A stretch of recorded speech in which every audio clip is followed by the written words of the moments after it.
Si tu écoutes cet épisode aujourd'hui, ce n'est pas un hasard. Peut-être que tu es dans ta voiture, dans ton lit, en train de faire ta skincare, ou juste assise quelque part, avec 1000 pensées dans la tête. Moi, je suis là simplement pour te parler, comme à une amie, sans filtre, sans masque et sans faux semblant.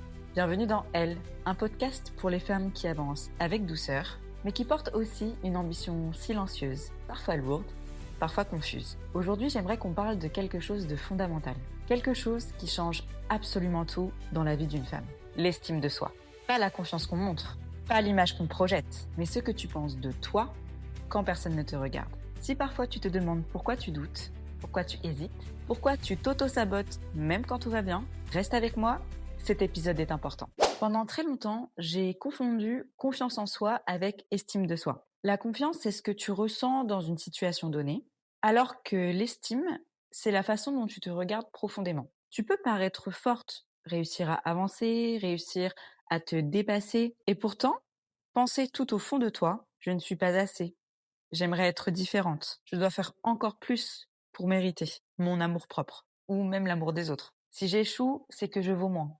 Et je pense vraiment qu'une estime de soi fragile, ça te pousse vraiment à chercher la validation des autres, à potentiellement trop accepter. Je pense que ça amène également à douter de tes propres décisions, de te comparer en permanence et de rester petite pour être aimée. Je pense sincèrement qu'une estime de soi forte ne crie pas et je pense vraiment qu'elle doit être stable, silencieuse, ancrée au plus profond de nous. Mais il faut pas oublier que l'estime de soi, ça se construit. L'amour que l'on porte à notre propre personne se construit comme n'importe quel amour. Je pense sincèrement que les coups de cœur sont assez rares et que comme toute relation, elle se construit. Et donc aujourd'hui, on va parler de cette relation qu'on a avec nous-mêmes. Aujourd'hui, j'ai vraiment envie de vous inviter à la suite de ce podcast à vous regarder dans un miroir et à vous dire les 3 choses, par exemple, que vous aimez le plus chez vous. Que ce soit physique, que ce soit mental, que ce soit vos réussites, que ce soit vos échecs, mais vraiment de vous rendre compte à quel point vous êtes importante. J'ai vraiment envie de vous amener à réfléchir et à comprendre aussi pourquoi est-ce qu'il faut avoir une estime de soi forte, pourquoi est-ce que vous devez vous aimer et pourquoi est-ce que c'est si important. Pour le coup, l'estime de soi, c'est quelque chose que j'ai su construire en moi. Aujourd'hui, j'ai la certitude de m'aimer et de savoir qui je suis, mais je dois avouer que ça ne s'est pas fait comme ça du jour au lendemain. Mon objectif à moi, c'était tout simplement de me comprendre et de prendre soin de moi, de ma santé, de mon psychologique également. Et c'est avec tout ce travail que j'ai réussi à avoir une estime de moi forte. Parce qu'aujourd'hui, je sais ce que je vaux, je sais ce que je fais et je sais où est-ce que je veux aller. Et donc oui, on pourrait prendre ça pour de la confiance en soi, certes, mais je pense sincèrement que j'ai toujours eu confiance en moi parce que j'ai toujours été convaincante et convaincue de ce que je racontais à mes clientes, notamment quand j'étais en esthétique. Et donc, j'ai toujours eu cette confiance en soi. Pour moi, la confiance en soi, ça peut être comme un masque. On peut se dire, voilà, comme une pièce de théâtre, je mets ce masque et là, je vais avoir confiance en moi parce que je suis en capacité de raconter des choses et d'être sûre de ce que je raconte. Pour moi, l'estime de soi, c'est complètement différent. L'estime de soi, c'est voilà, de pouvoir se regarder le miroir dans le matin et de se dire je m'aime. Je pense que c'est vraiment très très important, surtout dans un monde où on est rempli de dictats et où on doit être parfaite.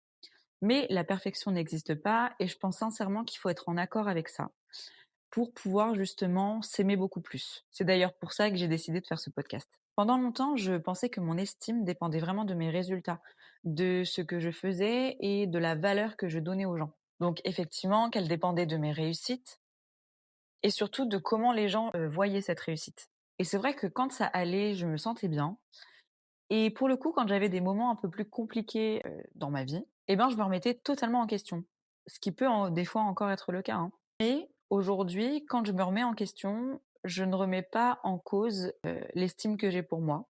Et je pense sincèrement que l'estime qu'on a pour soi est bien plus importante que l'estime qu'on porte aux autres. Parce que quelque part, notre meilleur ami, c'est nous-mêmes. Et ce que je voudrais vraiment que vous compreniez, c'est l'importance de se donner autant qu'on donne aux autres. Je pense à nos frères et sœurs, à notre famille, à nos meilleurs amis, à notre belle famille, bref. Pensez à une personne dont vous êtes proche, à une personne que vous aimez, posez-vous la question de pourquoi est-ce que vous aimez cette personne? Parce qu'en réalité, il y a des conditions pour lesquelles vous allez aimer ce proche. Quand je dis aimer, c'est l'estimer, en tout cas, une personne qui est importante pour vous. Et l'objectif, c'est vraiment de comprendre pourquoi est-ce que vous aimez cette personne, pour réussir à trouver ce que vous aimez chez vous et de vous regarder comme vous regardez cette personne. Et j'ai pas envie que vous vous aimiez sous condition, justement. L'amour qu'on se porte à nous-mêmes doit être inconditionnel, comme l'amour que l'on peut porter à nos enfants, par exemple, quand on en a, ou à nos animaux. Et en réalité, c'est vrai qu'à cette époque, personnellement, je m'aimais sous condition. Je devais m'aimer quand j'étais parfaite, tout simplement. Et un jour, j'ai compris une chose quand même relativement inconfortable, mais sincèrement, je pense qu'elle est essentielle. Si mon estime dépend de ce que les autres pensent, elle sera toujours instable. Parce que je ne suis pas en capacité de contrôler les pensées des autres. Et donc, j'ai commencé en fait à faire un travail vraiment très simple mais très profond. J'ai surtout arrêté de me parler comme à une ennemie. J'ai arrêté de me juger pour mes erreurs, pour mes changements d'avis, même pour mon physique. Et surtout pour le physique. Aujourd'hui, par exemple, et je pense que c'est un exemple concret parce que la grossesse change énormément un corps. Donc là, je vais parler de mon ressenti, de mon cas. Mais je sais que personnellement, ma première grosse alors j'ai très mal vécu ma première grossesse, notamment due à ce changement physique et j'ai appris à aimer ce corps de femme enceinte. Puis j'ai accouché et mon corps a encore changé et donc j'ai dû me réhabituer à ce corps et j'ai dû, réapprendre à m'aimer. Puis je me suis aimée encore une fois et donc j'avais vraiment cette notion d'estime de moi et cetera et cetera. Puisque ce travail, ça fait vraiment un moment que je l'ai fait quand même et je suis tombée enceinte une deuxième fois. J'ai appris à aimer mon corps, donc tout le long de ma grossesse, j'ai été enchantée de voir, mon corps qui s'arrondissait, contrairement à la première grossesse et ça m'a vraiment fait du bien, de sentir que je m'aimais, je mangeais relativement mieux, j'avais aussi moins envie, de bêtises à manger, donc ça aide énormément. Et donc oui, beh, mon corps a changé, mais voilà, il me plaisait. J'ai continué à faire du sport, je me suis beaucoup plus écoutée. J'ai pris beaucoup plus soin de mon corps qu'à ma première grossesse, ce qui a été vraiment très bénéfique, ne serait-ce que pour mon psychologique. Mais voilà, j'ai quand même pris du poids et donc après mon accouchement, je me suis rendu compte que mon corps avait encore changé. Surtout qu'à ma deuxième grossesse, j'ai allaité, chose que je n'avais pas faite à ma première. Donc ma poitrine a changé, mon ventre a changé, j'ai grossi, même si j'ai moins grossi qu'à ma première grossesse, eh bien, voilà, mon corps avait encore changé. Et pour être honnête avec vous, je ne suis pas encore tout à fait à l'aise avec ce nouveau corps. Je cherche à perdre du poids, actuellement, mais c'est pas cette perte de poids qui va faire que je m'aime davantage. Je m'aime déjà. La chose qui va changer juste, c'est d'aimer le reflet de ce que je vois et effectivement de me sentir mieux dans mon corps, de mieux manger, de m'entretenir et de pouvoir faire en sorte que mon corps fonctionne pendant longtemps. J'ai vraiment changé totalement l'image que j'avais de mon corps et encore une fois, on parle pas de confiance en soi parce qu'en soi, j'ai confiance en moi, je sais ce que je vaux, voilà, ça, il y a pas de souci.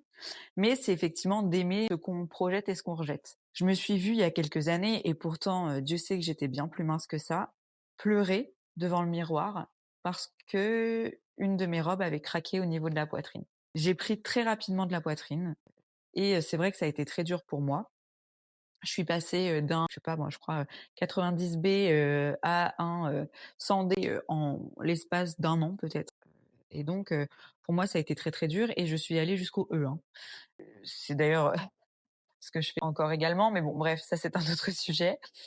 Mais c'est vrai que voilà, j'ai grossi tout de suite, en tout cas j'ai pris de la poitrine tout de suite, très vite. Voilà, ça a été très dur pour moi. J'ai eu beaucoup, beaucoup de mal à aimer cette partie de moi. Aujourd'hui, je la préfère. Voilà, j'ai changé de poitrine, dû à l'allaitement et dû à mes 2 grossesses. Elle est bien plus naturelle, elle fait toujours la même, superficie, on va dire. Mais en tout cas, je l'apprécie d'autant plus. Et ça, au final, c'est juste un aspect physique. C'est comme si je trouve une de mes, meilleures amies, magnifique, que je lui dis: «Tu es jolie». Voilà, c'est un constat, en fait. Mais ça ne me définit pas et ce n'est pas pour ça que je m'aime ou que je ne m'aime pas. Aujourd'hui, je m'aime, je m'apprécie parce que je suis complètement alignée avec qui je suis, avec la personne que j'ai envie d'être tout simplement et celle que j'ai envie de devenir. Et ça, vraiment, ça change tout. Je pense sincèrement que quand on se regarde dans le miroir, qu'on se dit: «OK, Mélina, aujourd'hui, j'ai envie que tu t'aimes, mais pourquoi est-ce que j'ai envie que tu t'aimes?» C'est de comprendre vraiment vos qualités, vos défauts, d'essayer de vous connaître à 100 pour réussir à savoir qui vous êtes et donc réussir à vous connaître et réussir à vous aimer, tout simplement. Alors je dis tout simplement, mais ce n'est pas si simple que ça, on se l'accorde. On a tous des traumatismes dus à l'enfance, on a tous des schémas qu'on répète, voilà, des violences qu'on a subies ou autres, et c'est vraiment très très très très dur. Et c'est pour ça que je suis persuadée, en tout cas à mon sens, que mon suivi psychologique a été d'une grande aide par rapport à cette estime de soi. Je pense sincèrement qu'on devrait être aidé psychologiquement à s'aimer, à se retrouver et à comprendre qui on est. Et à comprendre aussi qu'on est dans des phases de nos vies où on ne peut pas être parfaite, où tout ne peut pas être parfait, dans le sens où on est en train de construire. Alors là, effectivement, je parle pour des femmes de ma tranche d'âge, c'est-à-dire, entre, 25 et 40 ans à peu près. J'ai que 28 ans, mais je pars du principe qu'on se construit sa vie, quand même relativement longtemps, que ce soit, construire sa famille, construire, son logement, en tout cas, voilà, sa sécurité. Pour moi, c'est vraiment dans ces âges-là qu'on crée notre stabilité et notre futur quelque part. Et c'est vrai que, aujourd'hui, je pense sincèrement que c'est dans cette tranche d'âge qu'on va avoir le plus d'échecs. Voilà. Mais encore une fois, ce sont pas les échecs qui nous définissent, ce sont pas nos réussites qui nous définissent, et c'est bien pour ça que j'ai envie, de m'aimer davantage. Parce qu'en fait, je pars du principe que j'aime le fait d'être moi. D'être une personne qui est toujours à 100 à l'heure, d'être une personne qui a besoin d'avoir 1000 projets en même temps, d'être une personne qui a envie d'être là pour ses enfants, d'être une personne qui a envie d'être là pour son mari, d'être une personne qui a envie d'être partout en même temps et nulle part à la fois, quelque part, mais c'est cette personne que je suis. Et aujourd'hui, j'aime cette personne. J'aime cette personne qui pense différemment. J'aime cette personne qui a envie de porter la voix pour les femmes. Mais je suis pas parfaite. J'ai vraiment des défauts, également. Quelquefois, je suis bien trop perfectionniste. J'ai peur du changement. Voilà, il y a beaucoup de choses, hein. Je stresse vraiment souvent. J'arrive à prendre du recul, mais il me faut toujours un temps d'adaptation. J'ai des défauts, bien évidemment que j'ai des défauts. Mais je sais encore une fois que ces défauts peuvent déjà se transformer en qualité, et dès lors où je les connais, on peut pas me les reprocher. Je les connais. C'est-à-dire que je les assume pleinement. Et donc c'est pour ça que je suis partie sur cet exemple tout à l'heure, de regarder une amie et de voir si vous jugez de la même manière, parce que je me suis posé justement cette question. Je me suis demandé: «Est-ce que je me respecterais davantage si c'était une amie?» Et la réponse était souvent non, finalement. Et c'est bien ça que je veux que vous compreniez, c'est que de construire une estime de soi forte, ce n'est vraiment pas se sentir invincible. Pour info, personne n'est invincible. Pour moi, c'est vraiment arrêter de se laisser, de s'abandonner à chaque difficulté. L'objectif, vraiment, c'est de te rester loyal, même quand tu doutes, même quand tu tombes, et surtout, même quand tu n'es pas parfaite. L'estime de soi, c'est l'amour qu'on peut se donner à nous-mêmes. C'est se réconforter sans avoir besoin que quelqu'un le fasse à notre place. C'est d'accepter ses faiblesses, d'accepter ses peurs, d'accepter ses craintes, d'avancer avec tout ça. Et surtout de se rappeler qu'on fait de notre mieux. C'est assez simple, c'est vraiment de respecter la personne que nous sommes et de rester douce avec nous-mêmes. Parce qu'encore une fois, on reste notre meilleur ami pour la vie. Personne ne peut mieux nous comprendre que nous-mêmes. Et encore une fois, ça se construit parce que effectivement, quand on a 10 ans, on ne va pas se connaître réellement. Il faut apprendre à se connaître aussi, hein. Et tout ça, ça passe par, un chemin de vie, ça passe par, des personnes qu'on rencontre, ça passe par, effectivement, nos traumatismes, nos peurs, ça passe vraiment par énormément de choses. Et plus vous allez comprendre pourquoi est-ce que vous avez, débloqué ces peurs, par exemple, plus vous allez aussi vous comprendre, plus vous allez vous connaître, mieux vous allez aussi réagir à certaines situations. Une femme avec une estime de soi forte ne se compare plus autant, n'a plus besoin de prouver, elle sait dire non sans se justifier, surtout avance sans s'excuser. Elle sait que sa valeur ne fluctue pas en fonction de ses performances. Je veux que tu te dises, aujourd'hui, surtout si ton estime vacille, ne te juge pas. Encore une fois, tu n'es pas faible, tu es en construction. Aujourd'hui, nous construisons notre avenir. Nous construisons la personne que nous allons être dans 10, 15, 20 ans. Donc je t'invite vraiment à commencer par des choses très simples, à parler de toi avec plus de douceur. Tiens ta parole envers toi-même. Respecte-toi même quand c'est inconfortable. C'est comme ça que naît une estime solide. Pas bruyante, pas arrogante, mais profondément ancrée. Et encore, je vous dis ça, mais si vous avez envie qu'elle soit bruyante, si vous avez envie qu'elle soit ennuyante, si vous avez envie qu'elle fasse peur, peu importe. L'objectif aujourd'hui, c'est de vous aimer, d'être en cohérence avec qui vous êtes au plus profond de vous. J'espère sincèrement que cet épisode aura pu t'aider, te dire que tu es une femme formidable. Je te parle comme à une amie. Et n'oublie pas, ensemble, on devient elle. Si cet épisode t'a plu, je t'invite à t'abonner à mon podcast. Si tu es en vidéo, donc sur YouTube, je t'invite également à t'abonner à cette plateforme et à me rejoindre sur l'ensemble de mes réseaux sociaux, @melina_hvrd. Je te remercie d'avoir écouté et je te dis à la semaine prochaine, dimanche, 19h.